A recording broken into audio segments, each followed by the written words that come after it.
evening, folks and friends. This is Monique Tuzon, your guide for the recap of major global events and newsmakers behind them from mid-last week. And tonight, we find ourselves waking up to the unfolding and worsening catastrophe of armed conflict in the Middle East between the extremist group of Hamas bandits holed up in the world's largest open-air prison and the mighty warriors in the House of David seeking payback and Hamas's annihilation. The images are clear as they are horrific and unspeakable.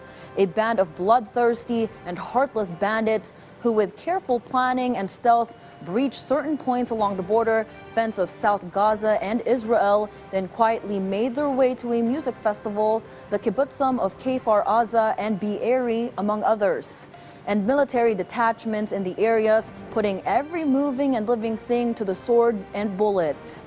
They ransacked and torched homes to the ground, set automobiles on fire, and did not spare the infirmed, elderly, and worst of all, children in their cribs and cradles. It is said that the deaths of the smallest and youngest among us are the ones heaviest felt. And the grief is magnified beyond measure when brutality and savagery are entailed.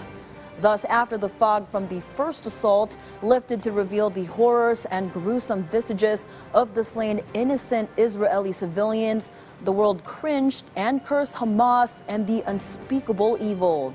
And from then on, their fate was sealed as a fuming and furious Netanyahu declared war of merciless retribution and annihilation. As we enter a fortnight of this lopsided war between the mighty Israel Defense Forces with complete backing from the United States, the numbers sharply distinguish the victors from the vanquished.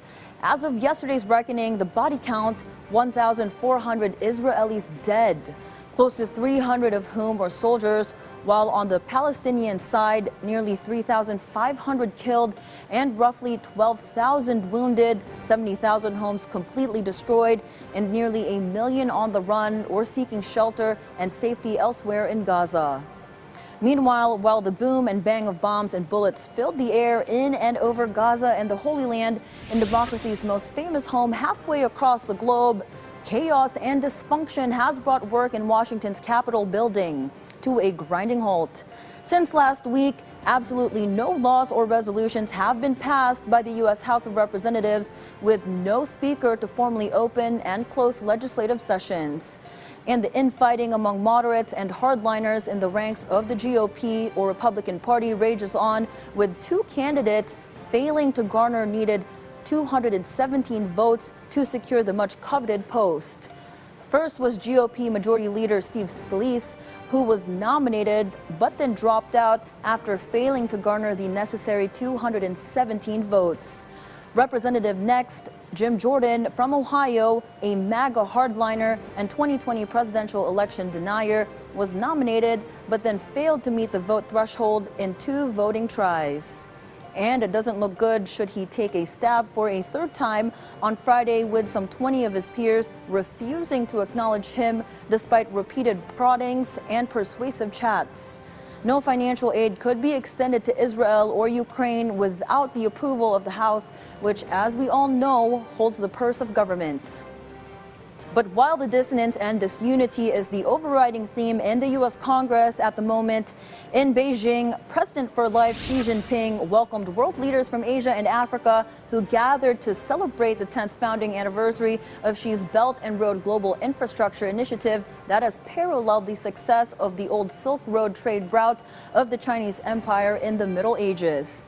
For the just concluded Third Forum of International Cooperation, President Xi pulled out all the stops for his guests, laying out the finest meats and cheeses in the land, lavishing them with entertainment of song and dance, and proclaiming to the world the next phase of the Belt and Road will be bigger, with projects for the digital economy, a logistics corridor in Europe and Asia, tourism, renewable energy, and greening projects. Among his noted guests included co-autocrat and close pal Russian President Vladimir Putin, who flew out of his cozy cocoon in the Kremlin to engage and share in the success of his Chinese counterpart. At the sidelines of the forum, Putin made it clear he will be hitting the road and taking to the skies next year to places where his standing ICC warrant have no bearing. He vowed to pay a visit to Vietnam after his chat with President Vo Van Thuong on the sidelines, and also made a similar commitment to Thai Prime Minister Srettha Thavisin after their encounter off the main forum. Like his pal Chinese President Xi, Putin in his speech took a swipe at the United States for its counterproductive foreign policy of sticking only with Ukraine and Israel and disregarding others, which has drawn the disappointment and disenchantment of China and Russia over its continued occupation of Palestine and its disappropriate and collective punishment of indiscriminate bombing and cutting of food, water, power, and relief assistance to mostly innocent civilians in Gaza. Not far away, the poor and hapless country of Afghanistan was hit yet by another quake that left a few people in body bags and scores wounded. A week or so earlier, a ground shaker of similar magnitude left thousands dead and hundreds missing and or injured. The people of Afghanistan have been hit by 2 more quakes thereafter, bringing even more misery and hardship to a country racked by famine and an inept and corrupt government that has done nothing or little at all to improve the lives of the Afghans over 2 years since the Taliban took power. In England's capital, a small and feisty lass and leading climate change activist ran afoul with the law when she led a protest on an ongoing oil and money conference by blocking the entrances to a luxury hotel where the confab was being held. She told the cops who arrested her she felt it was her duty to keep the executives of fossil fuel industry from spreading their half-truths and lies on the benefits from oil and gas industry. Here at home, the president packed his bags and once again hit the road and took to the skies on his way to the Desert Kingdom, where he will meet with the Crown Prince, sheikhs, and emirs of the other Gulf states and co-members of the regional alliance to talk shared interests in areas of potential cooperation with the ASEAN. The president is also expected to cut trade deals, investments, and seek discounted rates on oil and petroleum products that have been on the climb over the last 3 months. Then again, the president will take time out to meet with thousands of Filipino migrant workers before he flies back for home tomorrow, Friday. At this point, we take on more news here on the side of the Pacific Rim in Southeast Asia for other events over the past week. Care of this summary from VOA's Chris Casquejo. Indonesia assesses whether its long-delayed Chinese-backed high-speed railway will be worth the cost. Welcome to VOA Asia Weekly. I'm Chris Casquejo in Washington. That story's just ahead, but first making headlines. U.S. Secretary of State Antony Blinken said on Thursday during a visit to Israel that the country had the right and the obligation to defend itself after the Hamas attack. China called for an immediate ceasefire on Wednesday in the conflict without naming the militant group. This came 4 days after the attack on Gaza. South Korea's defense minister said Tuesday that he would pause a 2018 inter-Korean military agreement in order to resume frontline surveillance on rival North Korea. The surprise attack on Israel by Hamas militants raised concerns in Seoul about the possibility of similar assaults by the North. U.S. Senate Majority Leader Chuck Schumer cut short his Asia trip to return to the U.S. on Thursday in response to the attack in Israel. During his visit, Schumer met with South Korean President Yoon Suk-yeol and Chinese President Xi Jinping.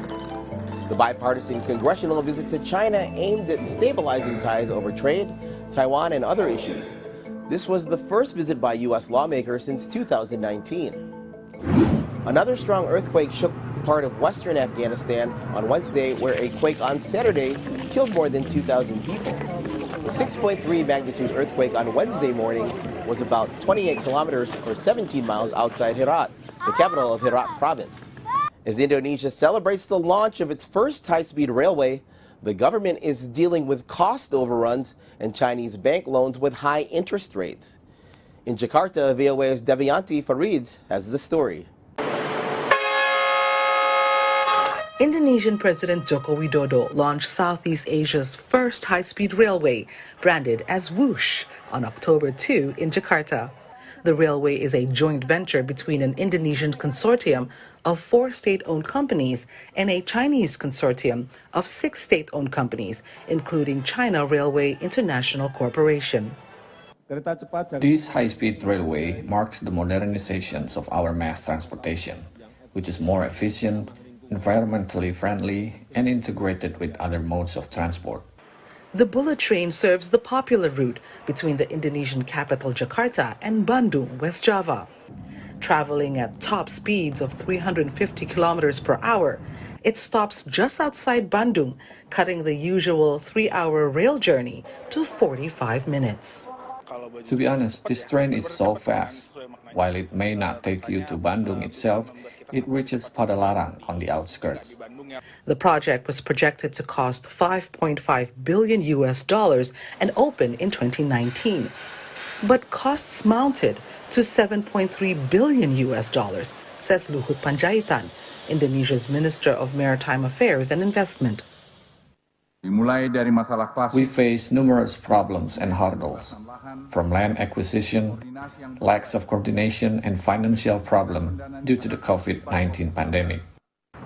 Indonesia agreed to seek additional loans of $550 million from the China Development Bank, but at higher interest rates.